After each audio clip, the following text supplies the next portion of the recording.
女友如愿考上帝都名校戏剧专业，可高昂的学费、生活费于我们两个贫民窟出身的人来说，是一笔天文数字。为了让她圆梦，我不分昼夜的直播打游戏赚钱，熬夜到胃痉挛吐血。每当听到女友在电话那头心疼的呢喃，我都更加坚定她的梦想由我来守护。直到在她生日的前一天，我偷偷跑到她租的公寓，想给她一个惊喜。开门的却是睡眼朦胧的陌生男人。女友娇媚的声音自她身后传来：“宝贝，是谁？”大家好，开始今天的分享之前，希望你能给人间烟火点个订阅，我将会分享更多优质的内容。当看清楚门外站着的人是我时，女友的瞳孔骤然放大，不知道是不是单薄的睡衣无法笼住初秋的凉意，她的声音有一丝颤抖：“林阳，怎么是你？”目之所及是她脖间遮不住的痕迹，眼睛被刺得生疼。我别开视线，手指的骨节因愤怒攥得发白。你该不会告诉我，阿姨临时给你生了个年纪相仿的弟弟吧？相恋4年，我从未舍得对张林说过一句重话。他大概是慌了，失态地扑上来抱住我，双眸含泪，娇声道：“林阳，你听我解释，事情不是你想的那样。”这种语气的撒娇，我只有在每次给他打完生活费之后才能听到。不过几句温柔的话，却总有着神奇的魔力，赶走我一天直播16个小时的疲累。但是此时此刻，我只觉得他的声音令我恶心不已。我强压下想要撕了他的冲动，动作僵硬地将他推开。张林，你该不会觉得背着我做这种事会显得自己心情很好吧？每日给我定时发早安晚安的清纯少女，私底下却是时间管理大师。我猩红着双眼，喉咙肿胀，发出来的声音如同受伤的野兽般嘶哑。我 TM 就像个傻子一样，被你骗得团团转。怎么样？花着我的钱，却背地里和别的男人暗通款曲，很过瘾吗？手机铃声响起，来电是他专门为我录的歌曲。我依然爱你，就是唯一的退路。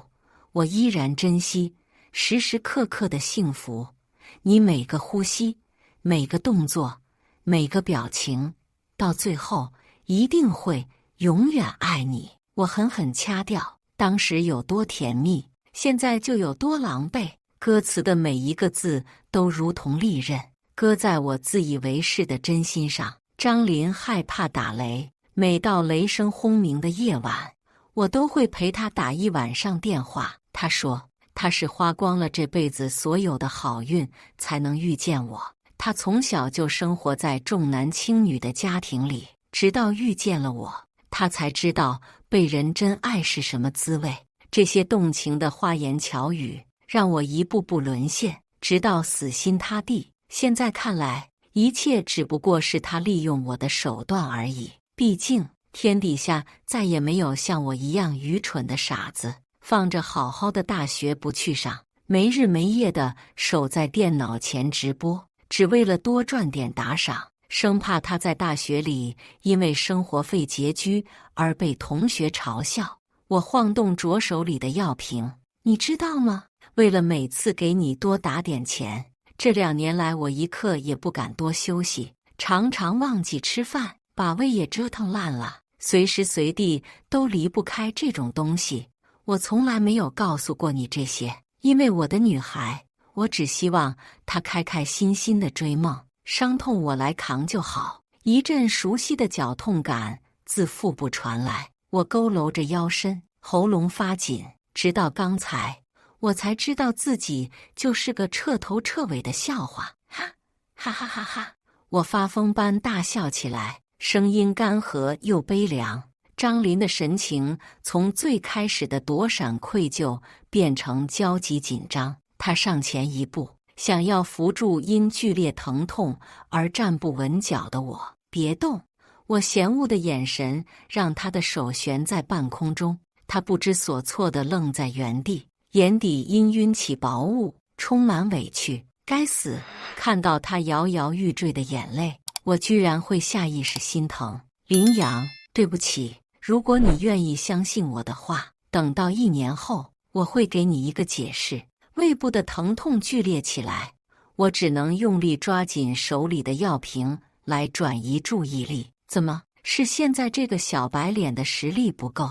你需要1年的缓冲期来骑驴找马。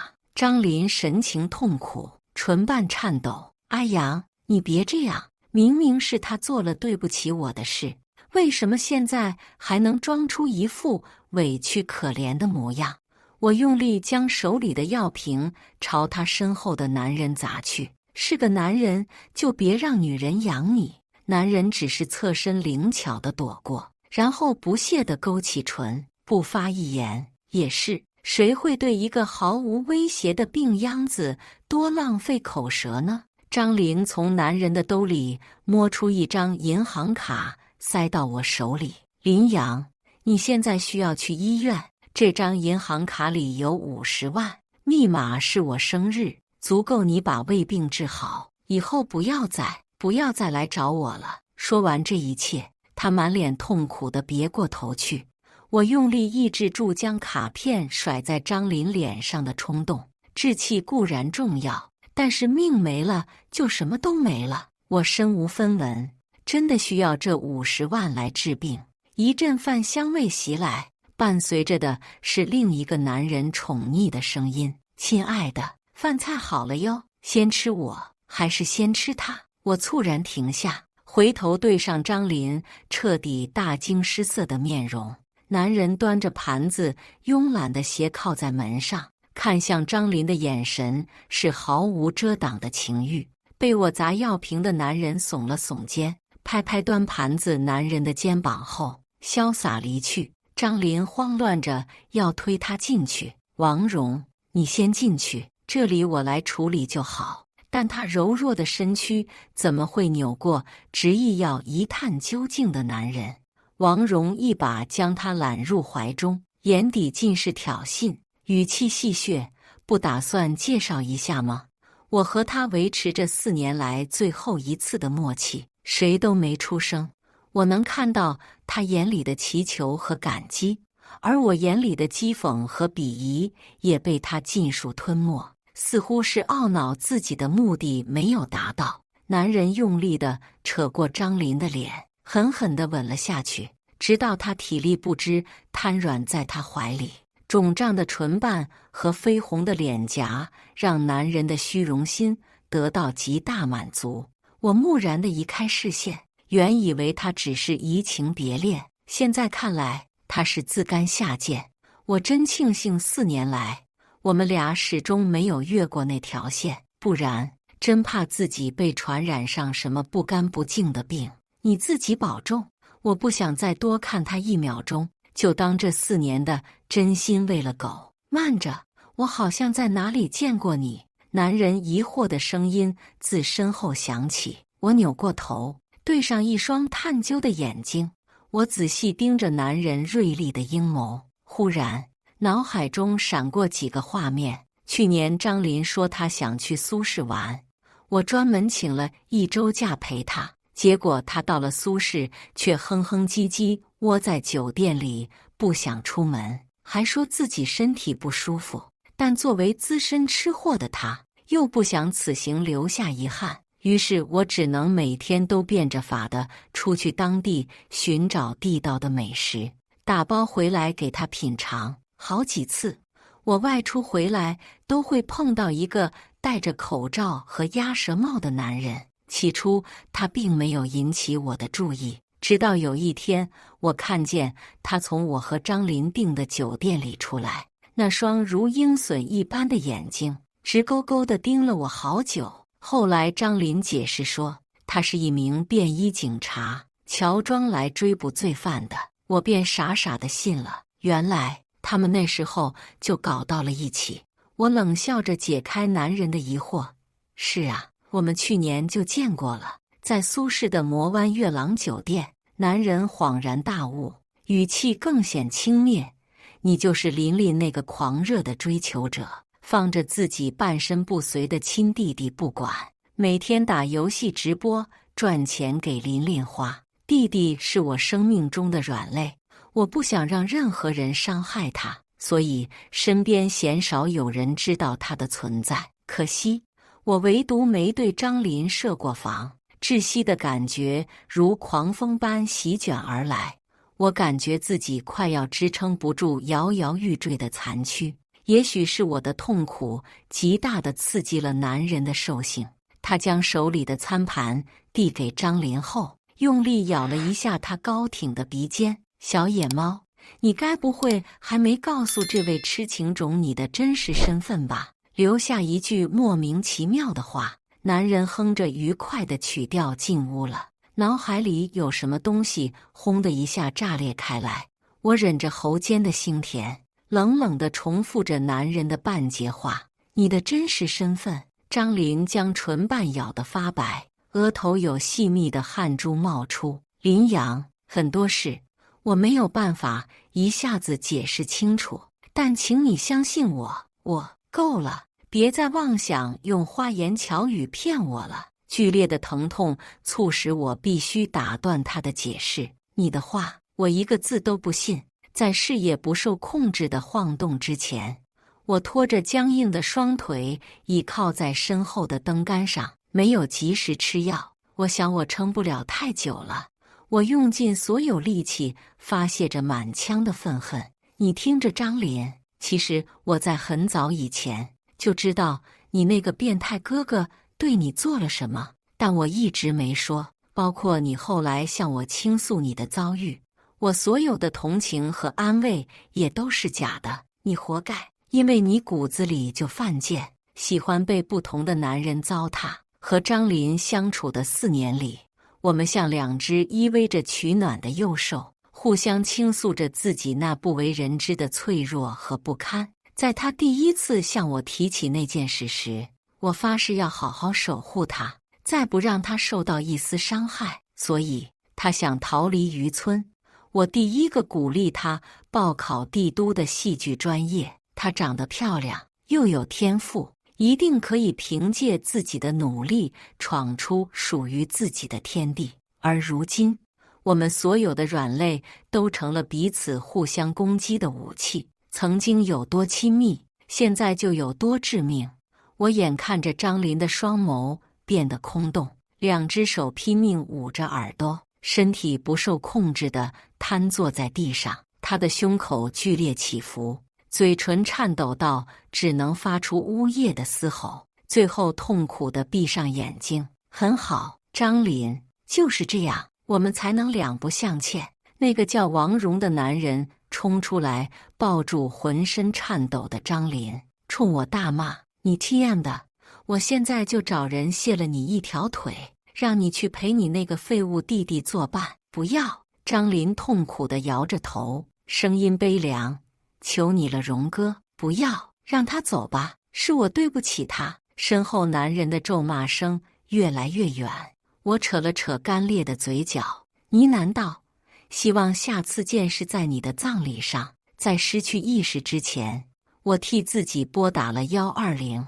再次睁眼，我发现自己人已经在医院里了。看左手上的吊针，我长吁一口气，还好没死。也许是好久都没有睡过一次整觉了。确认自己安全后，我再次昏昏沉沉睡了过去。梦里我又回到了8岁放学的那个下午，爱干净的妈妈披头散发地孤勇在地上，拽着缩在角落里的爸爸哀求道：“给我吸一口，就一口，我好难受。”爸爸手里拿着一根吸管，吸管那头伸进一个透明的瓶子里。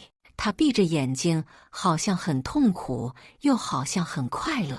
我好奇地盯着瓶底的洞，却透过洞口看到神志不清的妈妈。她被一根粗绳套住脖子，衣衫不整地拴在了原来大黄的位置。2个戴着墨镜的壮汉将刚刚学会爬的弟弟高高举在头顶。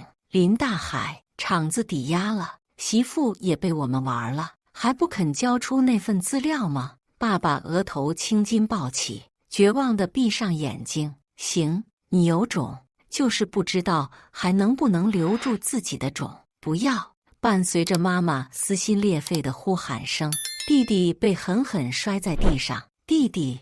我从梦魇中醒来，冷汗浸透后背。4年来，我没日没夜地拼命直播挣钱，供张林读书。只因自我8岁后，他是唯一一个不会嫌弃我精神失常的父母和高位瘫痪的弟弟的人。他会像百灵鸟一般，围着不爱说话的弟弟叽叽喳喳，讲述他在学校的趣事，逗弟弟开心。他会在我生病的时候，笨拙地做一锅烧糊的粥给我几近痴呆的父母吃。他曾在那个没有月亮的夜晚，偷偷在我耳边说：“林阳，总有一天，我要把那些伤害我们的坏人都惩罚一遍，然后再赚一大笔钱，去一个没人认识我们的地方，过安静祥和的日子。我报考戏剧专业好不好？我去当演员。听说演员赚钱多。”月光没能照亮他的眸子，反倒是路灯衬得他面容皎洁。我握住他的手：“好，要报就报帝都的戏剧专业，你只管考，其他的我来想办法。”梦里的他是我8岁后生命里唯一的光，可惜年少的梦过于荒唐，需要半条命来抵偿。我用张林给我的那张卡结了住院费，卡里还剩下39万。当时为了直播，我租了一个不到15平米的地下室，除了直播设备，属于我的东西少得可怜，都没能装满一个双肩包。离开时，房东阿姨拦住我，她手里捧着一个老旧的木质盒子：“这是你女朋友存在我这里的东西。”张林居然存了东西在房东阿姨这里。可惜这时的我早已没了一窥究竟的兴致，疲惫地挥挥手：“阿姨，扔了吧，我不想再碰关于他的任何东西。”阿姨欲言又止，眼中闪过一丝犹豫，最后还是沉默着将盒子收了回去。“小伙子，这半年的房租你女朋友已经结过了。”哦，我麻木地走出那个困住我4年的地下室。虽然身体还是很虚弱，但好在不会隔几个小时就胃绞痛了。看来有些病是专门惩罚穷人和舍不得给自己花钱的人的。10万不过是张林2个月的生活费而已，就可以治好我的胃病。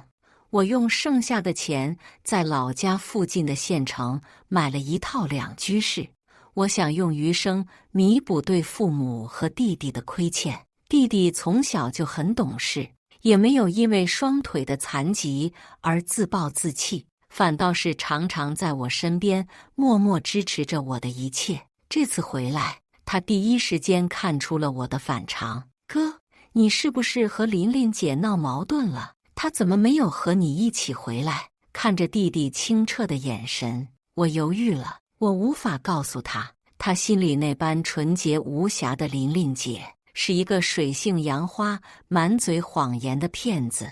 我只能尽量让自己看起来平静无波。你琳琳姐她不会再回来了，她有自己的路要走，我们也有自己的日子要过。林杰没说话，透过身前的镜子，我看到他眼里蓄起的碎光在一刹那消散。良久的沉默后，他温热的掌心落在我的小臂。“哥，还继续直播吗？”我知道这么多年林杰一直在直播间默默陪伴着我，一连好几天没有直播，他大概也猜到了一些什么。我苦笑道：“不了吧，也没多少人爱看。”他却坚持道：“哥，我爱看，还有一些你不认识但默默关注你好多年的粉丝，他们也爱看。”见我疑惑，他解释道：“你忙着刷战绩，肯定没注意过。其实有些粉丝从你第一天直播就关注直播间了，10几年了，他们和我一样，一直在陪着你。”他的眼睛总是缀满希望。“你看，有这么多人在等着你，你是我们生命里的微光，如果你愿意，微光也可以照亮微光。就是这么简单的几句话，陡然间令我醍醐灌顶。是啊，直播不仅仅是我糊口的一项技能，这么多日夜的坚守里，它在不知不觉中早已融入骨髓。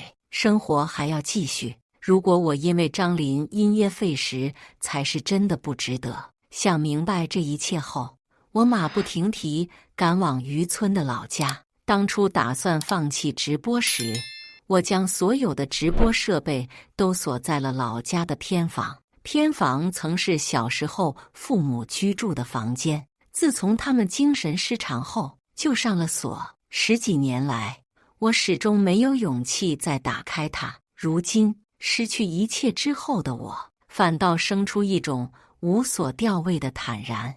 我认真擦拭着房间里的一切，就连衣柜底下的角落都不舍得放过。咔嚓，伴随着清脆的弹簧声，衣柜底下的地板忽然弹开一个四四方方的暗格，暗格里是一个鼓囊囊的文件袋，文件袋里密密麻麻的报表，每一页上都有一家名叫瑞安城建股份有限公司的醒目盖章，还有一个名叫王建江的签字。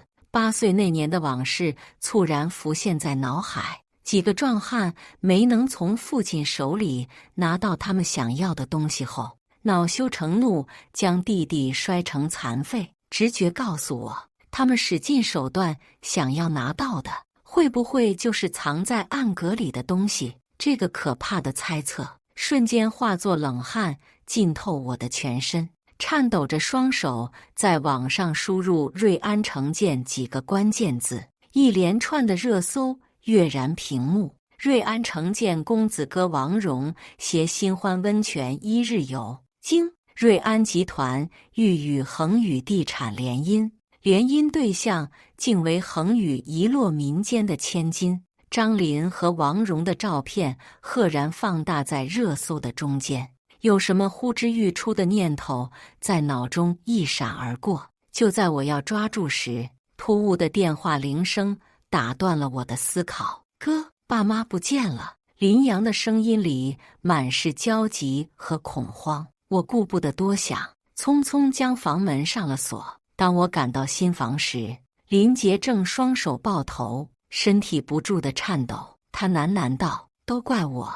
好端端的非要让阿姨去买水果，结果爸妈什么时候走出去的，我都不知道。”我安抚着他慌乱的情绪，并强迫自己冷静下来。家里的阿姨站在一旁，紧张地搓着双手。我尽量让自己的声音听起来从容不迫：“报警了没有？”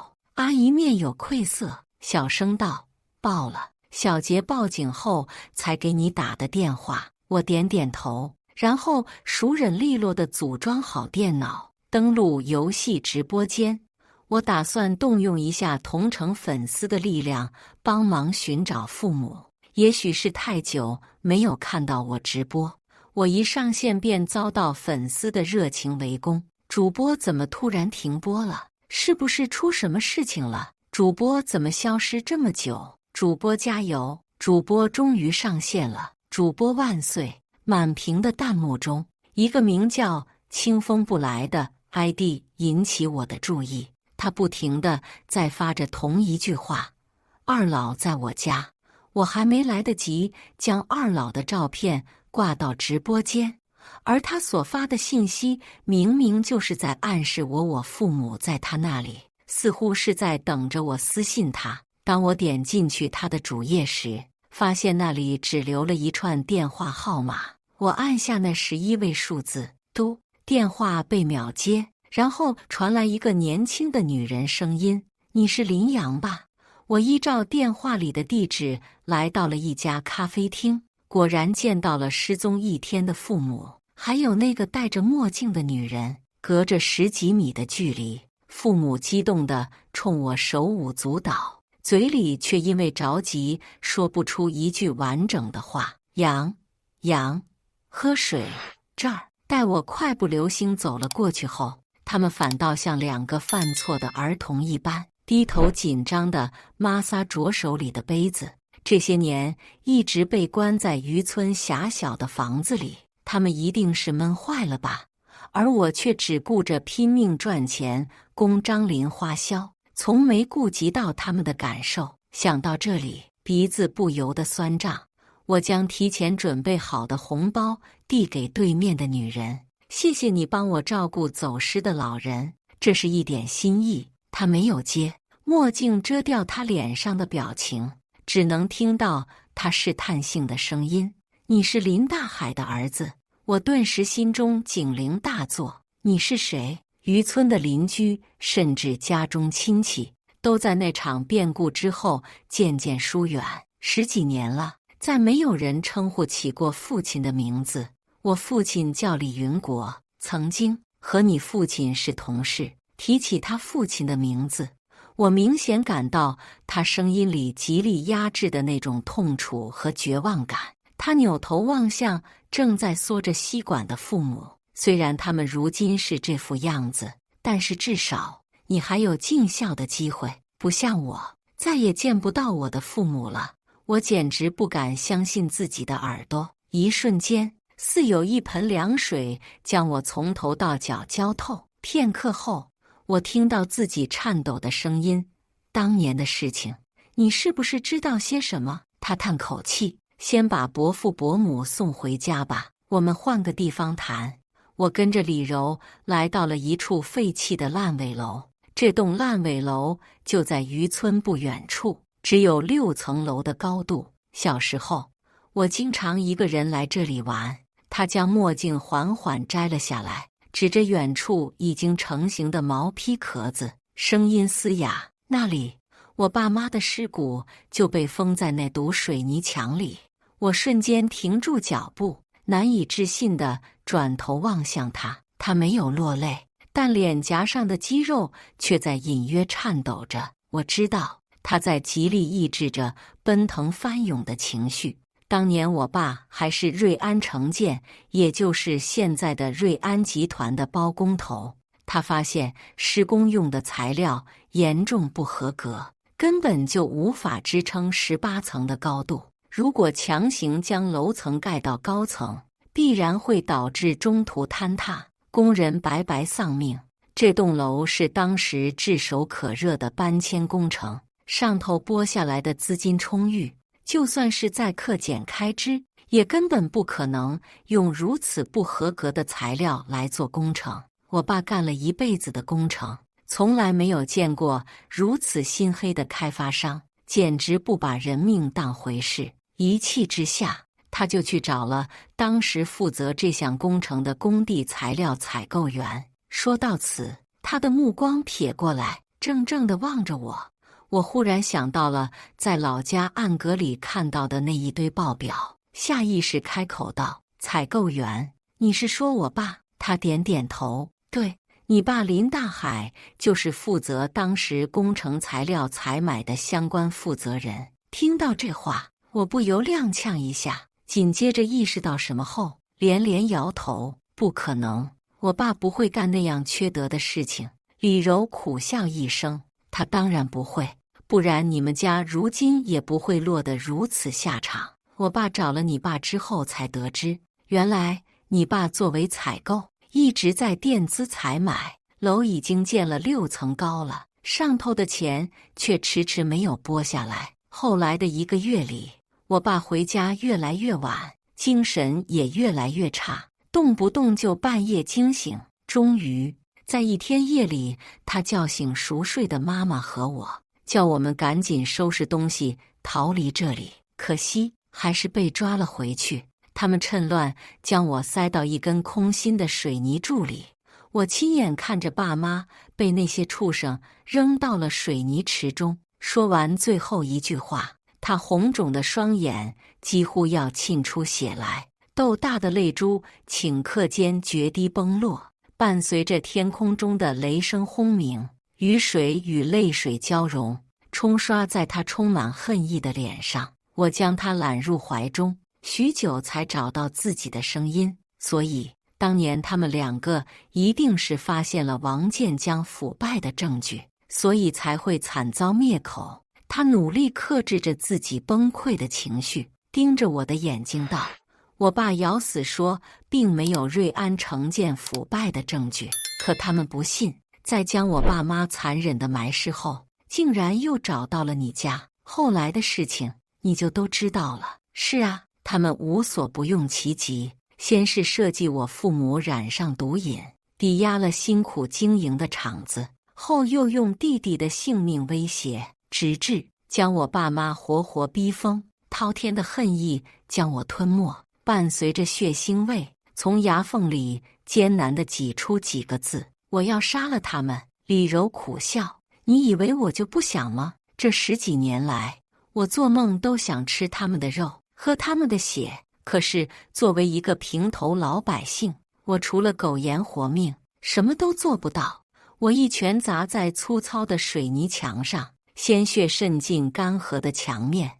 那就这样眼睁睁看着这些人踩在我们亲人的白骨上逍遥快活吗？李柔眸光闪烁，低声道：其实他们的报应已经在路上了。我不解，你什么意思？李柔眸光渐暗，想必你已经知道张林的真实身份了吧？此话一出，我的脑海里不由掠过昨天看到的那条热搜，心下一惊。我脱口道：你是说张林真的是恒宇地产的千金？李柔眉头紧拧：当然不是，你和他从小一起长大，怎会不知他是一个名副其实的弃婴塔？怎么可能会是恒宇地产的真千金？虽然张林背弃我在先，可出于本能，我还是忍不住紧张起来。你的意思是，张林居然冒充恒宇地产的千金？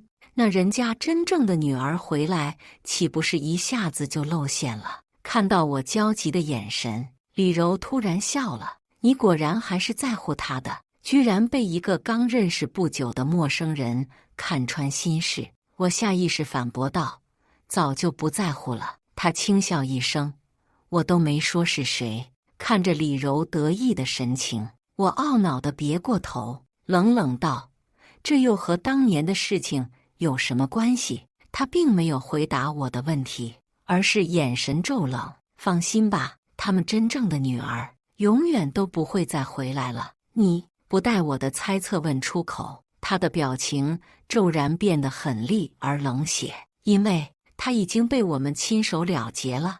我只觉脑袋里嗡的一声，思绪在这一刻完全停滞，好久之后才颤抖着问出声：你和张林到底什么关系？这不重要，重要的是张林此前有没有交代过你什么？或者他飞快地转动着眼珠，他有没有在你这儿留下什么有关瑞安集团或者恒宇地产内幕交易的证据？看着他眼里逐渐燃起的火焰，我机械地摇摇头，似乎是不信我的话。李柔大吼着摇头：怎么可能？上次去苏氏回来，他明明告诉我已经掌握了瑞安集团私下贩毒和行贿的证据，怎么可能没有？李柔还在歇斯底里地哭喊着，而我感觉脑中仿佛炸开一道惊雷，所有的事情在一瞬间变得清晰起来。苏氏证据，张林根本没有劈腿，他只是瞒着我潜伏到王蓉身边，想要独自一人替我报仇。忽然想起撞破张林奸情的那天，他曾经卑微地祈求我再给他1年的时间，他会给我一个解释，而我则亲手把他一个人留在豺狼堆里。如果他一不小心被发现的话，那他会怎样？我不敢再想下去，顾不得还在烂尾楼里发癫的李柔，连夜买了去帝都的机票。出租车上，我一个劲儿地催师傅快点，再快点。师傅是个好脾气的，笑嘻嘻地问我：小伙子，这是要去见女朋友吧？这么着急？听到女朋友3个字，我忽然就忍不住捂着脸崩溃大哭起来。女朋友？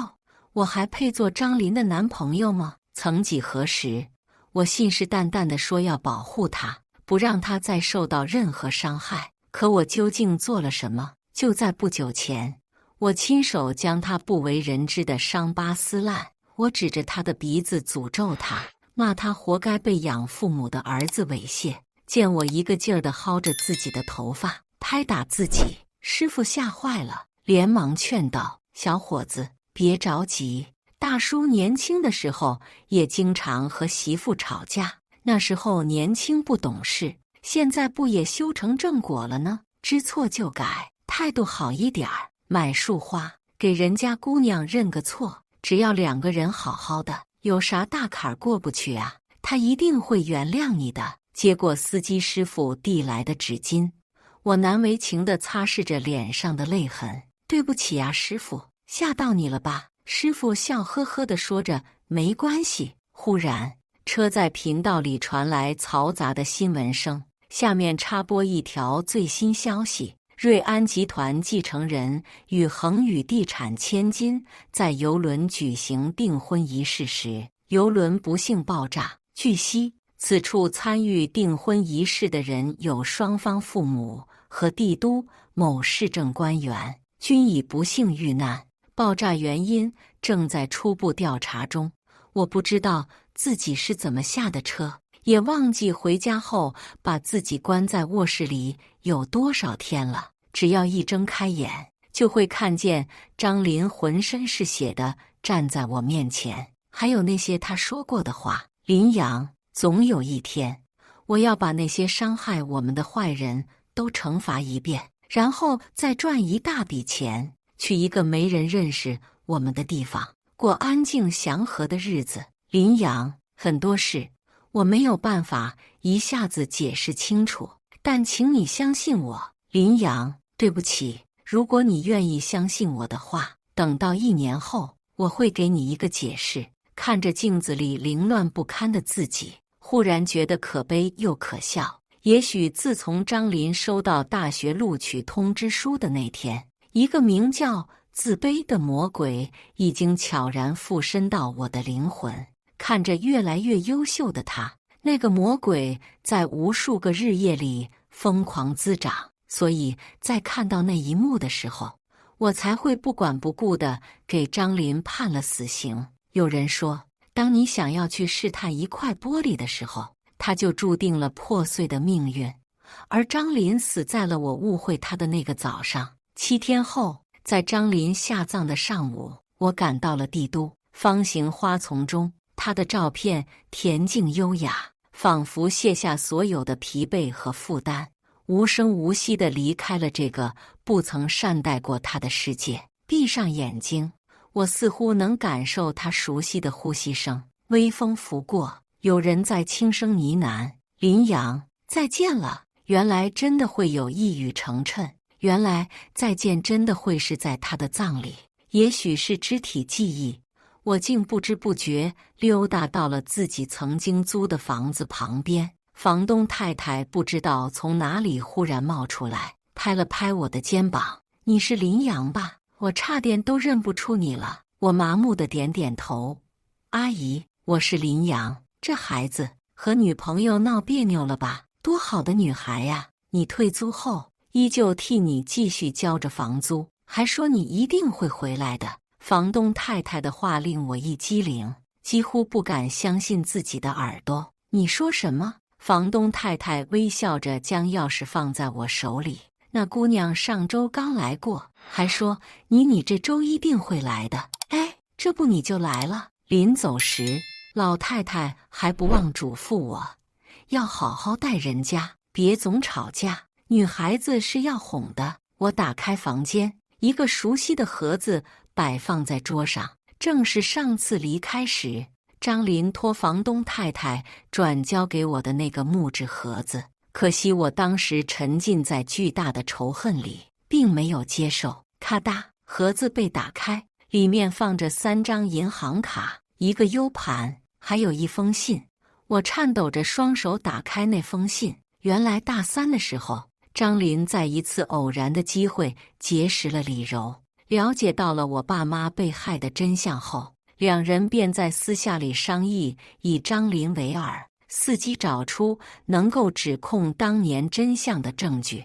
而这个 U 盘里的东西就是他收集到的录音，3张银行卡，每张卡里都有50万。他将我打给他的零花钱全部都存了起来，而这封信的落款日期居然是邮轮爆炸的前一天。泪水早已模糊了视线，我感觉胸口被生生剜出一个洞，再也无法抑制内心的崩溃。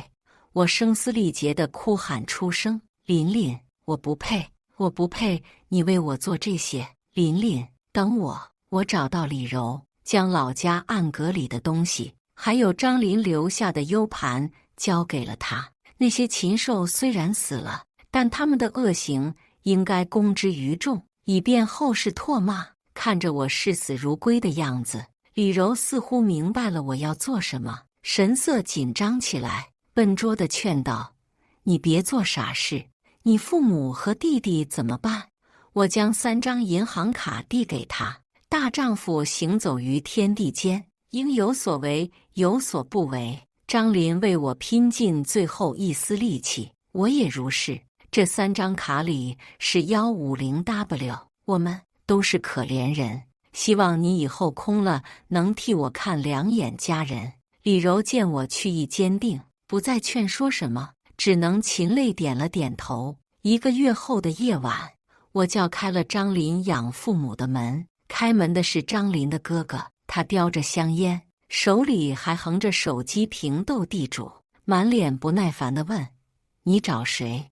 我没有给他说第2句话的机会，手捧着黑色的鸢尾花，我来到邮轮爆炸的地方。琳琳，下一世换我来守护你好不好？以上就是今天分享的故事。大家有什么想说的、想吐槽的，欢迎在下方评论交流，也更希望能给人间烟火点个订阅，我将会分享更多优质的故事内容。